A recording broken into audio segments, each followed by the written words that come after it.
day, my name is Boyd Hendricks and this is a lecture for February 2013 for the minor Knowledge Sharing and Web 3.0 for the University of Applied Sciences in Amsterdam. This lecture is Innovating the Business Model for the Service Industry. If you're looking at the traditional business model for service industry, then it is very straightforward that the professionals working as lawyers, accountants, consultants, financial advisors, they provide a professional service and for that intellectual capital that they offer in a report or in a spoken word to their clients, they have the right to bill, and so money comes back. Well, that is a very basic model, and in this innovation course, the Idea Factory, I find it very important that you have a good understanding that innovation just not means only innovation of products or processes but that you can really change a business model by, for example, introducing social media in that idea and what it actually will mean, where the new business can be found. Well, from this traditional business model for the service industry, let's take it one step further. On this slide, you can actually see that the information enhanced business model for the service industry not only provides the client with the human capital, with the professionals, the specialists, but also with structural capital. And that normally means that the organization, the company, the service industry has developed intelligence, research, ideas, concepts. They have that in written form or in a video format. And they allow clients to have access to that as well. So suddenly, clients now have an option. They either connect themselves to a specialist or to specialized information. That not necessarily means that the information is for free. It's very well possible that getting access to that intellectual capital, that goes for a fee, that is restricted only for clients and that you pay a monthly subscription or whatever. You actually create more options. Clients can now choose between 100% consultancy on one hand or 100% information on the other hand. That freedom of choice, or any mixture, also you actually can then navigate through more options and say, well, if I go to this topic, I can speak with advisors, I can read up in the latest thinking, and my relation is not just based on the services I get from the specialists, but on a much more stable front end of a presentation of possibilities. The knowledge management location still is within the service industry, within the accountant's firm, like the work we are going to do for PricewaterhouseCoopers. The intellectual capital still is managed and the knowledge is still managed within that organization. Now let's look at the next step. The next one. You see that there is a market intelligence and social media based interface right in between the client and the service industry. That, therefore, is not for free. It is part of that complex relation. You do not have a freedom to either go to information or to the people that can help you. That interface gives you a dashboard with options where you see a knowledge map, latest research, the documents related to the project you're doing together with your clients or together with the service industry consultants, etc. So that interface becomes very important. Interesting is as well that you get exposed to much more possibilities the service industry has to offer to you, or that the dialogue with the clients, which can be based in dialogues within the blog section of the interface, becomes much more multidisciplinary than the, let's say, historically grown one-dimensional relation you have normally between the client and the service industry. And if you do that right, and the students who worked with us last year did a project at Deloitte developing that interface where it professionalized the connection between the client and their services, but also it brought knowledge management right at that interface. So that was very much suddenly a different model in addressing and connecting with your clients. Very important. It gets even more complicated because the relation you have with your client now becomes much more diverse than it was in the beginning. Normally you go to your client, you meet him, you know the task you do, you build, that's it. But if you now look when it is interface driven or dashboard driven, what will happen is that there are different levels of a relation you can have with your client. The first one is the ordinary traditional relation person to person, face to face. The moment you engage via an interface and it is one directional, we say that actually the client is interested, he is engaged, he reads up, he is informed by the interface, and we call that a relation 2.0. The moment you as a service provider, as a consultant, start your services and your information flow towards the client, and the client is actually participating in a dialogue, then we say there is relation 3.0.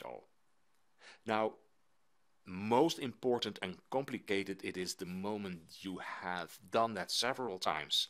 The client is so familiar with the fact that the interface is trustworthy and the dialogues and the interactions are worth pursuing and continuing and monitoring, that the clients start to initiating a discussion, a question, a remark with you, and then actually it's like a partnership. That is relationship 4.0, and so far we can see that this is the highest level possible, and so far very little realized in industry, but this is the future. There is a big difference who you connect to, what are influences, the importance of that relation. And then we said, okay, let's divide between the different added value of the different levels within the client organization. So most important, obviously, is the decision maker. The decision maker keeps the budget. If that one is involved via the interface, then we say, okay, that counts for 100%. That is very important. Now, the high potentials, we call them B here in this slide, hypos, high potentials, they got a lot of influence. They are important. They normally, you will see them quite a bit, because they will be from a generation that finds themselves at ease working via an interface or dashboard with a consulting firm, and they are less dependent on a real face-to-face discussion in order to receive any service. So we count them in for 75% of the added value. If it's just client team members, of course it's important. They do work in the team where you do the project with. They will ask questions. Their influence on any decision of future business therefore is limited. And so we only count over 25%. They will sit at the table with decision makers from time to time. They will have an influence, but limited, 25%. And then finally, there is a violet group, just general employees. And you say, okay, actually we got like 20 employees who are involved and communicating with us via the interface. And therefore we count them actually as 5% each, which then maybe count as one decision maker only. Now it gets even more complex. So suppose there is a product, a kind of a service that you sell with a client. The first added value, the first revenue of this 3.0 design interface and new type of business is in fact that it sustained at current levels with current clients despite the economic downturn, despite competition. Because for accountants and consultants, and to a certain extent for law firms, you will see that companies get themselves organized better and better, that the traditional ways how for example, accountants earn their fees is a bit under pressure. Companies find more and more that they can do certain services themselves, or they can bring that to locations where it is done cheaper, and they end up doing just some high-level services with the established accountants firm. Now, so therefore we say there are 4 types of added value. And on the first level, we are very happy and impressed if we can maintain current client level, so it's sustained to that level. Number 2, we can even increase in a certain service that level increases. That means that it's still within one product group.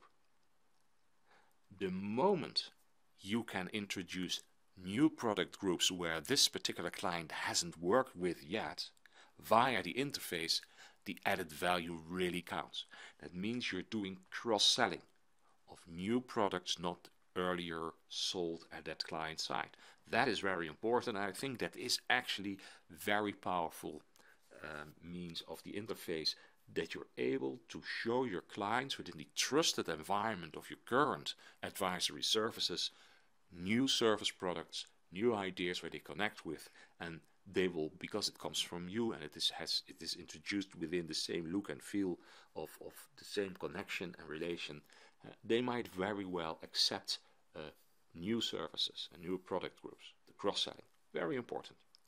Yeah, finally, we expect that this is a way of connecting between these type of the consulting firms with new clients, because it's a very transparent and modern way of presenting your services.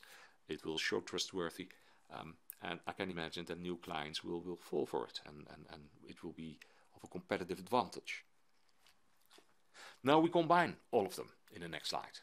The full business relation, you see then the consultant being connected on the different levels from 1.0 till 4.0, where the relations are more intense and initiated finally at the client side.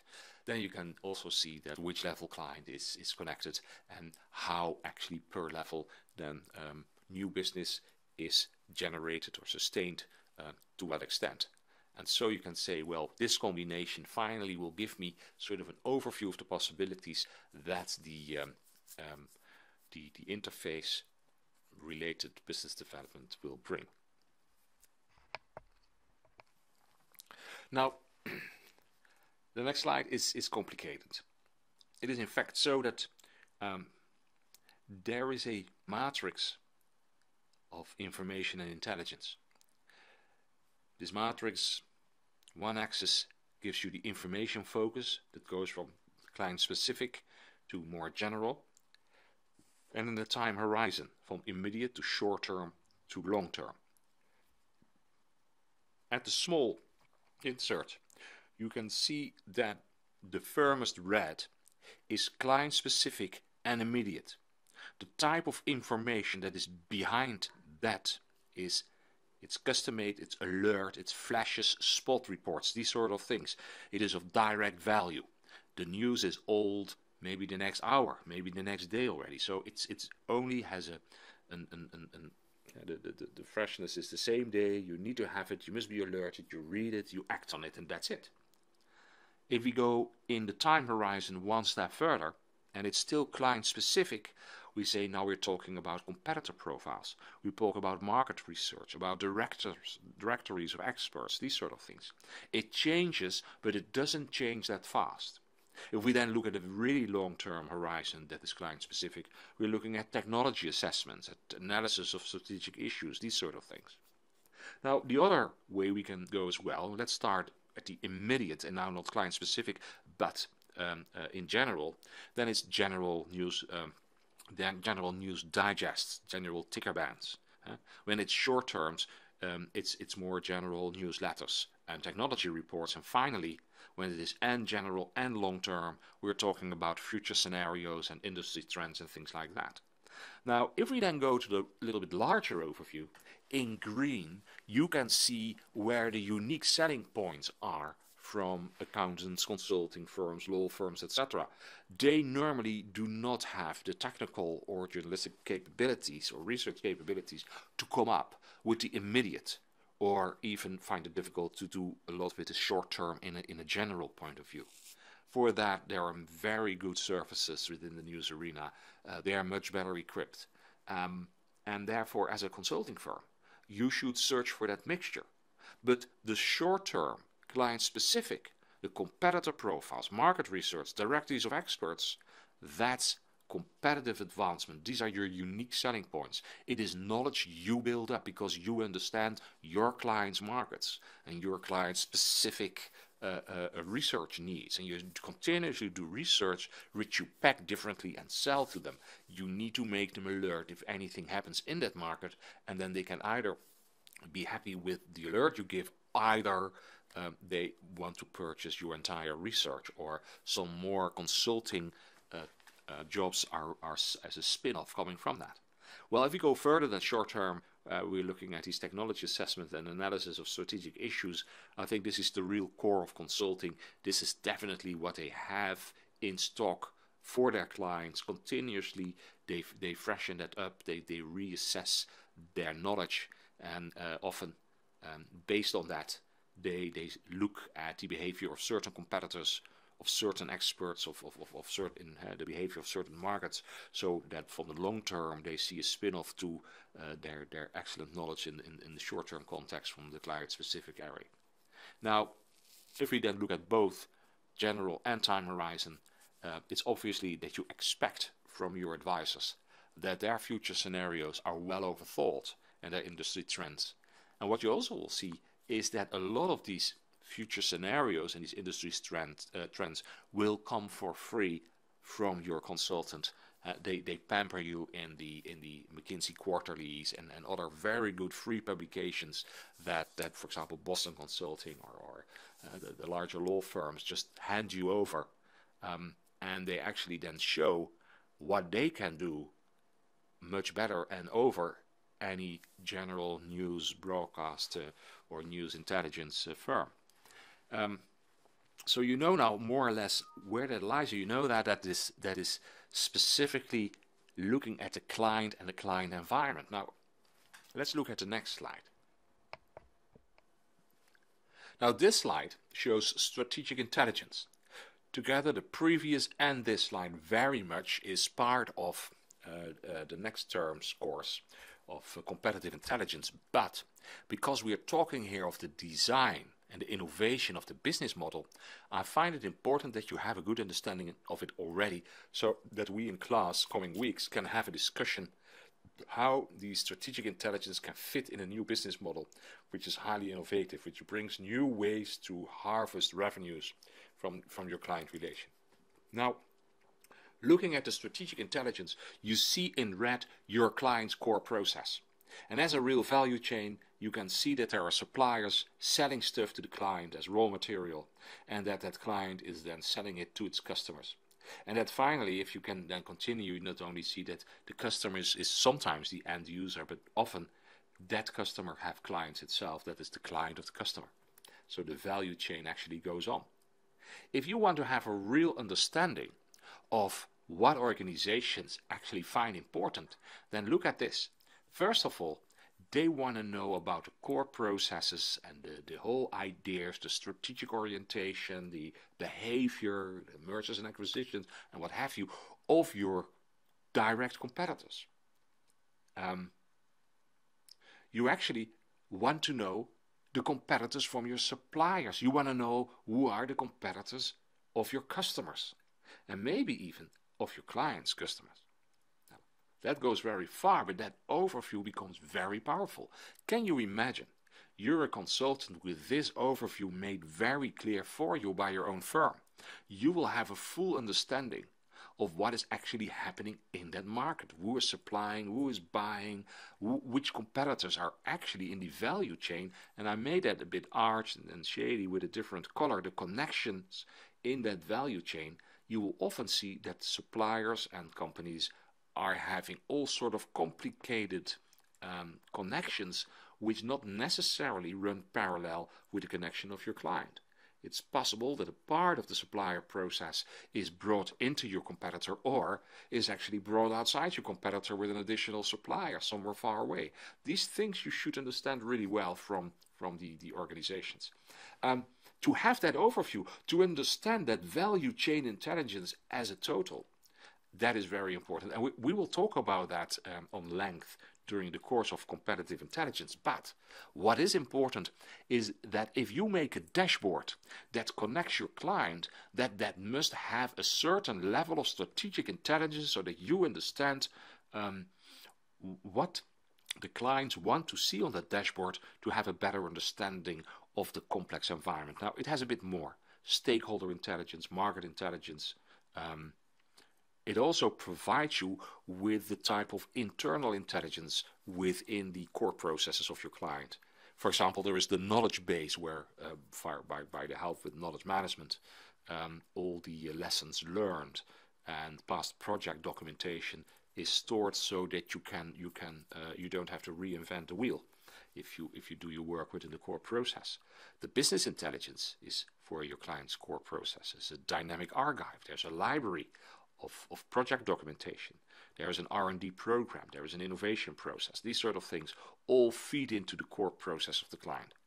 If you have a chance, of course, it will be great if you understand how the others are dealing with these powerful sources of their own core process. But normally that is in a very shady area. Now, can you imagine? You have these overviews and we look what we can do with that.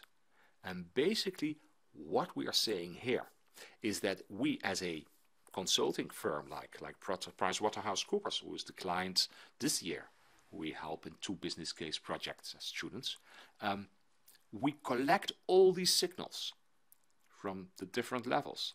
These signals come from interpretations, from visualizations, from analysis, from recommendations, and we bring them towards the decision maker.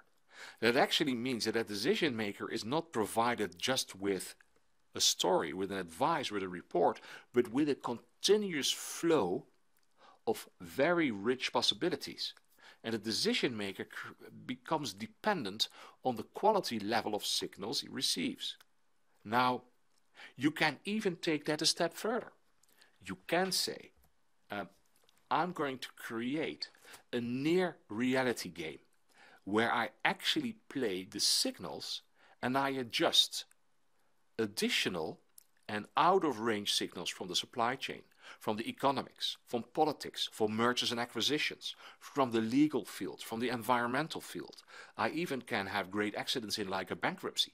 I can show what will happen if socially things go wrong, and not specifically social media wise, but even in a social context, unrest and complications. Yeah? What will happen when technology suddenly evolves faster than I expect? What happens if my competitors are getting faster than I expect? It will actually change the outcome of the decisions that I have to make as a decision maker. As a consulting firm, what will happen if I start to play around? What will happen if I can, with the help of my consultants, change the game in a way that I feel that I get more freedom in my decisions and play with scenarios that I haven't looked at before? Now, you then finally will see that you have a game which is either having a strong effect or plays on a large scale, on the other side brings you a great revenue, or you play that with very little costs. Now, look at this overview. It says on one hand, it is great if you can have a direct interaction in a near reality game, because in that direct interaction, you will have great effect, giving you good revenues, but only a few clients will be in. If you do video interaction, you can talk with more clients, you can maybe make a little group, you can create less exclusivity, talk with more people at one time. Or you can restrict yourself to online interaction. Then you can do it on a great scale, a lot of participants for low costs. But then where's the money? Where do you earn it? So these are possibilities with this new concept of the business model and what you can do. This is real innovation. Now, in the next course, we will look much more on the dynamics and the processes of intelligence. But in this course, we are looking at reinventing how they earn their money and using that with social media, with new types of interaction, bringing in new ideas. That is, of course, very important. Do you just do it with clients, or you invite the clients, or do you do it with open innovation? These sort of scenarios. I'm very curious what your thoughts are and what you can develop. Okay, I will publish this lecture on the intranet tomorrow. I will let you know via email.